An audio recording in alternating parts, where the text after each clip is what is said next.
I would just say the housing market is it's inflated right now.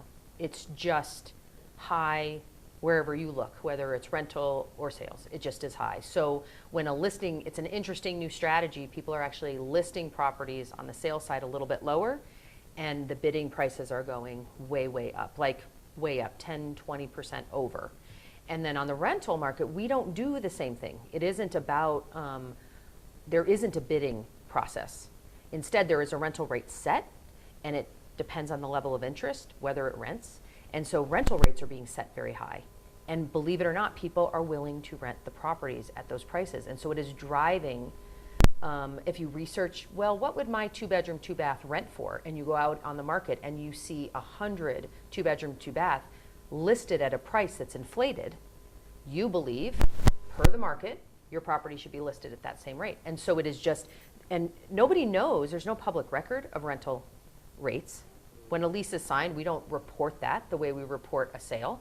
So instead, people are looking at these inflated prices that are put out on the market, and they are, in good sense, anybody would look at it and say, oh, well, my place must be also worth that. And so it is just naturally inflating the rental market. So they're very different markets, and the way that we get to a price is very different, right? There's a bidding when you're buying and selling, and for rentals, you're just seeing what the rate is, and that's what you pay.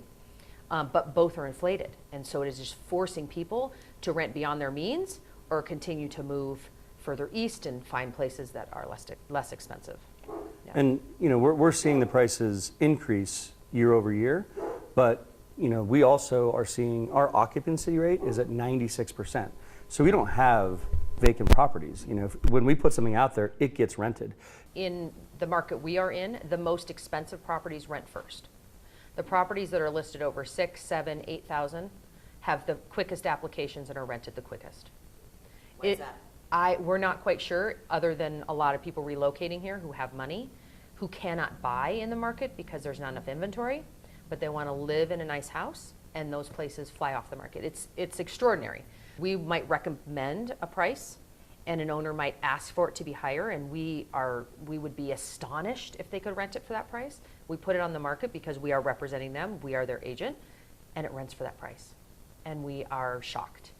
And the way we behave as a property management company is also different if we're renting a place that is available versus renewing to a tenant that's already in it.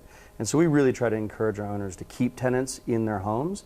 And one way to do that is to not raise your rent a ton and allow them to stay. There's a lot of benefit for everyone in that continuity of being in a home for the tenant and the owner. And so we typically do either no or very little increase on people who are renewing. But if they move out and it's going to be a new rental, then we do a little bit more work to look at the market. And that tends to be more in the 3 to 5% range typically. But this year we're looking at, you could increase your rent by 20, 30, 40% in Louisville and get that rent. And so that creates a major problem that's achievable for a landlord, because that's not achievable for our current tenants. And that's really problematic. We had a crisis here in Louisville. We lost 1,000 homes. So in December of 2021, we weren't seeing a housing crisis or rent rates being crazy, right? We started to see that in our own community when all of a sudden there were 1,000 people looking for homes. And I even got a phone call from someone who said, hey, one of my clients is thinking about moving to California. They'll rent their house out to someone who needs it fully furnished. We'd like to rent it for $10,000 a month. And I'm like, it's not worth 10. Well, that's the only way we'll do it.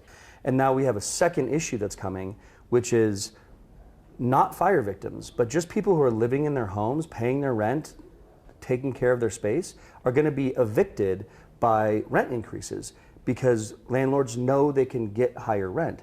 And there isn't a support structure for a renter who just got their rent raised. The federal government isn't coming in to save people because their landlords raised their rent.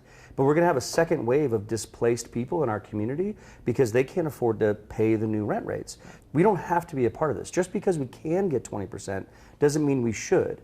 Can we take care of our neighbors? Can we take care of our community by just behaving as if it's a normal year? Raising our rents 3%, 5%, that's still good. You still have a home, you still have someone renting it, you're increasing your rents, but you're keeping your tenants, you're not being a part of this displacement, and it helps everyone. We're seeing a bit of a correction with the interest rates going up in the sales market, and I think that there's a bit of a settling down that I think may happen. Now, I can't say that that's the case for everybody. Once you have data points out there and you use them to determine a market, I just don't think it's going to keep going up. I think it could just kind of flatten and it may stay high a little bit. I do think that some people that rented their houses for a certain amount of money this year may be very surprised in a year or two when they can't rent their house for the same amount. Colorado's growing more than almost any other state. And so I think that that's problematic in that, there's this supply-demand issue, and as so many people are trying to come in, that does keep the prices pretty high. And the state of Colorado has no sort of rent control, so rents can go up 20% a year in any city in Colorado.